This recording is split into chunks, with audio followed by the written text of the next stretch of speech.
Seperti biasa, film ini diawali dengan diperlihatkannya hutan-hutan lebat di West Virginia. Jadi malah ingat lirik lagu ya. Kemudian terlihat seorang wanita seksoy yang sedang terburu-buru untuk menghadiri acara syuting survival di hutan tersebut. Sambil tergesa-gesa, ia pun menelpon manajernya untuk diberikan bayaran tinggi sampai peran utama di film Triple X. Hingga ketika ia sampai di jalan yang bercabang, ia pun berhenti dan bingung ke arah mana. Namun si manajer bilang neneng jalan aja ke arah kanan, karena syutingnya emang di sana. Lalu ia pun menurutinya dan tancap gas. Di tengah perjalanan tiba-tiba seperti biasa, jaringan terputus-putus. Aneh, katanya ada satelit. Sudahlah, dan ketika ia membenarkan HP-nya, seorang lelaki tertabrak dengan kecepatan tinggi. Secara mobil Mustang gitu loh. Sontak ia pun panik dan mengira orang tersebut sudah mati. Lantas ia pun mengeceknya dan melihat seorang yang aneh terkapar dan berdarah-darah. Ia pun berusaha memberikan jigong buatan kepadanya. Alhasil bibirnya somplak digigit orang aneh itu. Dan gitu ya bun, udah ketabrak masih aja kuat. Fix lah. Dan tiba-tiba seorang bertubuh besar datang sambil membawa kampak. Ia pun dibelah seperti ikan asin. Mayatnya diseret dan dibawa menuju hutan, dan film pun baru dimulai. Kemudian scene beralih ke sebuah acara reality show. Seorang lelaki pensiunan militer bernama Dale menjadi panitia acara tersebut dengan mengundang beberapa kontestan. Seperti si cewek seksoy yang tadi modar jadi ikan asin. Ia yang mempunyai tato ular di pahanya menjadi bintang tamu acara tersebut. Lalu seorang pemuda skateboard. Kemudian cewek seksoy lainnya bernama Elena. Lalu cewek seniman bernama Nina. Seorang pemain football bernama Jack. Dan cewek tomboy militer bernama Amber. Mereka akan melakukan aksi survival selama 5 hari di hutan tersebut. Dan akan mendapat hadiah senilai $100.000. Singkat cerita, acara pun dimulai dan semua kontestan sudah berkumpul. Namun karena si cewek ikan asin tadi tidak datang-datang karena modar ya, maka Mara seorang cewek cantik pacar dari kameramen pun ditunjuk untuk menggantikannya. Awalnya ia tidak mau karena merasa lemah, namun karena dikasih jigong, ia pun jadi mau. Lalu peraturan pun diberikan. Dale mengingatkan bahwa mereka harus bertahan dan hanya akan ada satu orang pemenang. Mereka pun harus berhati-hati dengan jebakan radiasi, seolah-olah maksudnya. Jadi kalau benda ini berbunyi, peserta harus mencari kartu untuk menghentikan bunyinya.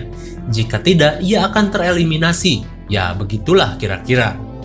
Mereka pun gak boleh bawa handphone dan lain-lain. Lalu Dale pun membagi-bagi menjadi beberapa kelompok yang terdiri dari 2 orang. Dan game survival pun dimulai tanpa mereka tahu bahaya dari psikopat di tengah hutan. Namun belum apa-apa, seorang kru terlihat di CCTV sedang ngompol. Udah modar lagi kan? Mungkin karena bayarannya dikit kali ya. Di sisi lain, Mara berjalan bersama Nina sambil berbincang-bincang. Namun Dale sang panitia sedang sibuk memasang perangkap bagi para kontestan. Hingga tiba-tiba Dale mendengar sesuatu. Dan pas ia akan kembali, terlihat ban ATV-nya sudah gembos di panah seseorang. Merasa ada yang aneh, ia pun mencari orang tersebut. Lalu,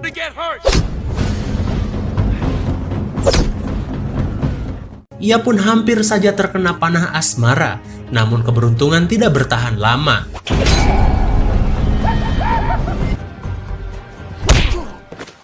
Ia pun pingsan dihajar psikopat. Di sisi lain, Jack pun sedang syuting bersama Elena, sang cewek seksoy. Ia pun seperti diarahkan untuk melakukan tindak mantap kuadrat. Namun Jack tidak pernah tergoda. Ia membuat Elena kesal. Kembali kepada Mara dan Nina, mereka yang sedang santuy berjalan tiba-tiba terkagetkan oleh sesuatu. Ia terjebak oleh alat tersebut dan harus segera mencari kartu kunci di pinggir sungai. Mara pun dengan sigap melihat kunci tersebut tergantung di pinggir sungai. Ia pun berusaha meraihnya. Meskipun sempat terjatuh ke sungai, namun Mara berhasil mematikan alat tersebut. Kembali kepada Jack yang sedang dipaksa untuk melakukan adegan hot. Elena pun sudah mengerahkan kemampuannya dengan membuka pembungkus tombol, namun percuma. Si Jack nggak mau, karena katanya gua kesini bukan main film Triple X, melainkan untuk survival. Lu aja sono main, gua mah ogah. Jack pun pergi. Namun Elena yang terlanjur esang malah mengajak si kameramen untuk menuntaskannya. Ia pun meminta mic-nya dan karaokean dengan pacar si Mara. Dan si cowok hanya bisa pasrah di rogahala. Dan sialnya ketika mereka sedang karaokean, Mara dan Nina pun memergoki mereka. Buset, ini mah udah sakit sampai ke jiwa, bukan hati lagi. Mara melihat mic cowoknya dipakai sama wanita lain. Jelas ia sakit jiwa. Mara yang sedih pun disemangatin sama Nina untuk bisa bangkit lagi dan move on. Di grup yang lain, Amber bersama cowok skateboard yang rewel pun tiba-tiba menemukan sebuah camp kecil dengan daging di atasnya. Wow, baunya enak. Mereka pun tergoda dan membawa daging itu untuk dimakan mukbang. Belum tahu mereka ya. Namun di sisi lain, Del yang tadi ditabok psikopat pun akhirnya sadar sedang digantung bagaikan sapi jagal. Dan terlihat psikopat mini sambil membawa pisau untuk membelah dirinya. Ia pun mengasahnya terlebih dahulu. Di sisi lain, Mara yang sakit jiwa karena kejadian tadi memutuskan buat udahan aja main survivalnya. Ia pun pergi mencari jalan keluar dan malah menemukan gubuk tua di tengah hutan. Dan tanpa rasa curiga, mereka pun masuk guna mencari alat komunikasi. Namun yang mereka temukan hanyalah rumah-rumah yang pabalatak alias berantakan khas rumah psikopat. Ia pun masuk ke kamar dengan bau yang sangat menyengat. Ia pun melihat foto-foto aneh di cermin. Terlihat seperti sekumpulan keluarga psikopat yang samawa. Mereka pun keheranan. Lalu mereka pun dikagetkan dengan keluarga psikopat yang seperti sedang akan melahirkan. Dan benar saja, psikopat babar di atas meja. Namun ngerinya, si anak seperti terlihat berwajah aneh. Namun tiba-tiba, mereka pun ketahuan dan dibukbak sama psikopat. Pintunya pun digedor-gedor sampai dobol. Nina dan Mara panik berusaha mencari jalan keluar. Namun pasti tidak semudah itu. Hingga mau tidak mau mereka harus melewati WC yang bau ajak dengan psikopat yang nggak pernah disiram-siram. Dan untung saja mereka berhasil kabur.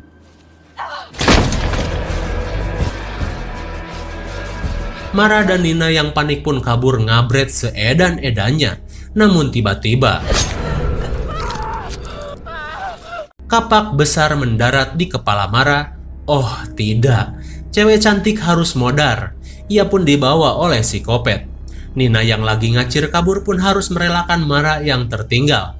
Dan psikopat itu terus memburu Nina. Nina pun bersembunyi. Dan ketika ia hampir ketahuan, tiba-tiba datanglah mobil kopet sambil membawa Mara dan memakan jarinya dan dilempar tepat di hadapan Nina. Dikira seblak ceker, ternyata itu adalah jari manusia. Dan untung saja Nina bisa lolos dari incaran psikopat Arjuna. Kembali kepada si Bondon yang beres karaokean dengan mic yang nyetrum. Ia berjemur di pinggir susukan dan si kameramen bilang, "Jangan bilang-bilang cewekku ya kalau kita pernah ngerum." Si Bondon bilang, "Oke, nggak masalah." Namun ketika ia sedang asik berjemur di batu koral, tiba-tiba ada seorang ujang kopet yang sedang mengintipnya. Dan karena tergoda oleh keindahan batu koral, ia pun tidak kuasa menahan segalanya. Namun datanglah pacar dari ujang kopet, ia pun ditabok-tabok dan dimarahi. Mungkin karena cembokur ya. Lalu setelah itu, si Bondon pun riweuh ti buburanjat kabur sambil mencoba mengenakan celana. Namun ia pun pakojot sama celananya dan jatuh ke air. Jelas ia pun langsung disambit di air sampai mati. Coba, ngerian mana? Cemburuan pacar lo atau cemburuan neneng kopet? Bandingkan sendiri. Di sisi lain, Del yang sedang diikat pun dikagetkan dengan keluarga psikopat yang datang sambil membawa Mara. Ya, Mara akan dijadikan stok makanan mereka. Dan ketika mereka pergi dan cuma menyisakan psikopat mini yang akan merobek si Del, Del pun langsung melancarkan serangannya kepada biji psikopat. Del yang pensiunan marinir langsung mahir bertarung, sampai membuat psikopat mini kewalahan. Lalu,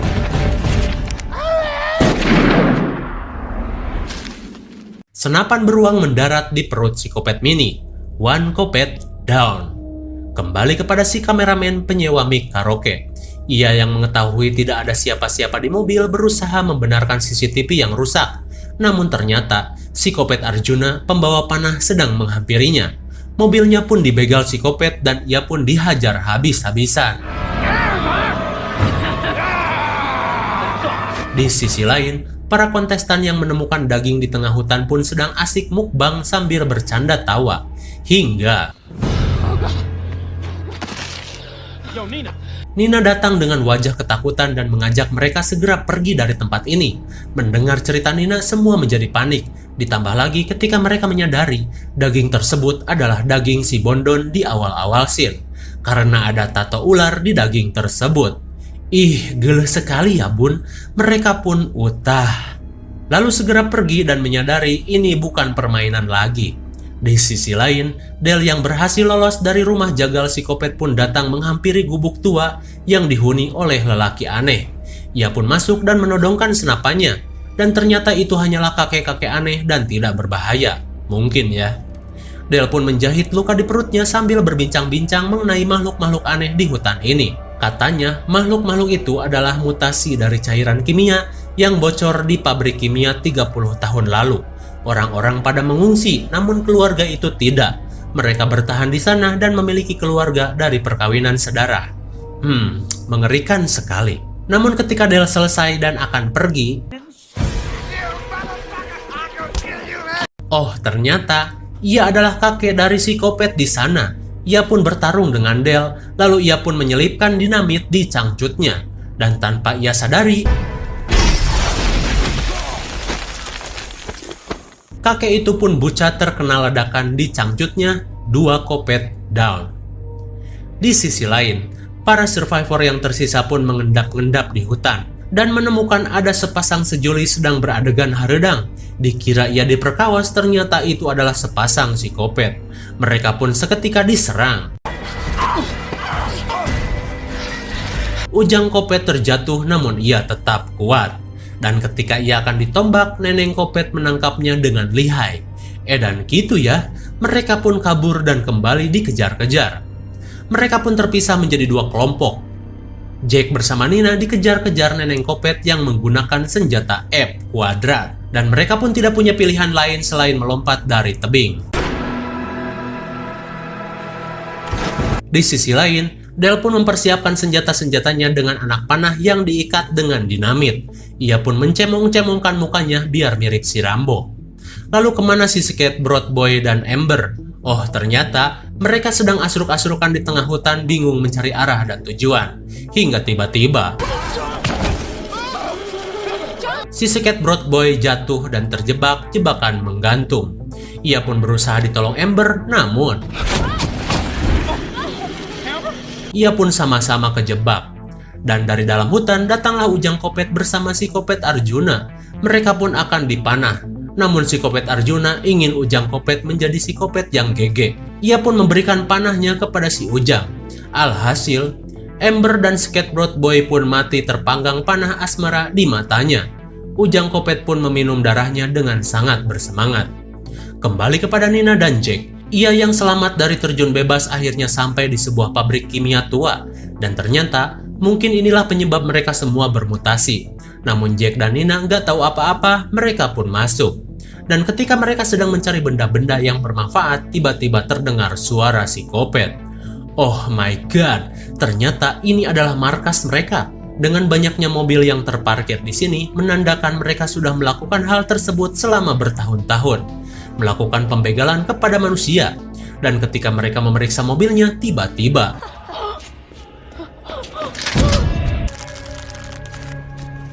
Nina dan Jack pun ditangkap. Hadah. Dan ketika Nina sadar, ia melihat Mamah Kopet sedang memasak daging manusia.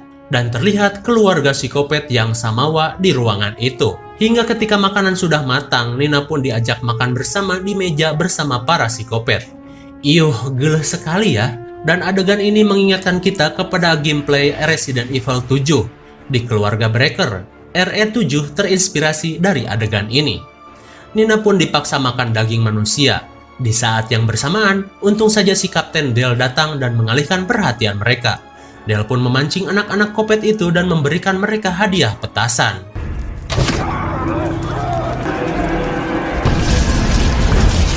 Dua kopet pun bucat dalam sekali ledakan. Lalu ia pun menyelamatkan Nina yang diikat menggunakan kawat berduri, lalu Jack yang tergantung dari kemarin. Namun, ia pun harus terpanah berkali-kali oleh si kopet Arjuna. Dan ketika ia akan melawan, datang Mamah Kopet menggunakan senjata rantai berduri yang mencekik lehernya, dan ia pun mati seketika. Mendengar kabar anaknya bucat, si kopet Arjuna pun amuk-amukan dan dendam kepada mereka yang tersisa. Ketika Nina berhasil keluar dari pabrik, ia pun mendengar suara Jack yang sedang disiksa. Ternyata si Maghrib malah nyasar ke ruangan penggilingan daging. Ia pun hampir digiling, untung saja Nina datang dan menghajar mereka. Dengan susah payah, akhirnya mereka bisa membuat dua psikopat itu menjadi daging giling. Mereka pun mati berdua, sehidup semati. Singkat cerita, Nina dan Jack pun berhasil selamat dan menggunakan mobil Mustang si Bondon. Namun ternyata, masalah belum berakhir. Di sisi lain, terlihat limbah hijau masih mengalir ke sungai dan dipompa oleh seseorang. Oh, ternyata masih ada yang tersisa. Ada keluarga psikopat lain yang sedang membesarkan anaknya menggunakan jari-jari manusia. Dan film pun berakhir. Bagaimana? Cukup seru dan jijai sekali kan? Film ini masih ada sequelnya, tapi seperti biasa, like dulu sebanyak-banyaknya biar bisa dilanjut. Ya minimal 20.000 likes lah. Karena keluarga psikopat mah kuat masih berlanjut. IMDb untuk film ini adalah 5,5. Menurun dari film sebelumnya ya, padahal di sini Bondonnya ada 2 loh. Dan Sakayang bakal kasih 6,0 aja. Lumayan lah. Mungkin segini saja review dan penjelasan film Wrongturn 2 Dead End. Jangan lupa like, share, and subscribe supaya kalian tidak ketinggalan jika ada video baru dari Sakayang. Thanks for watching and see you on next video. Bye-bye.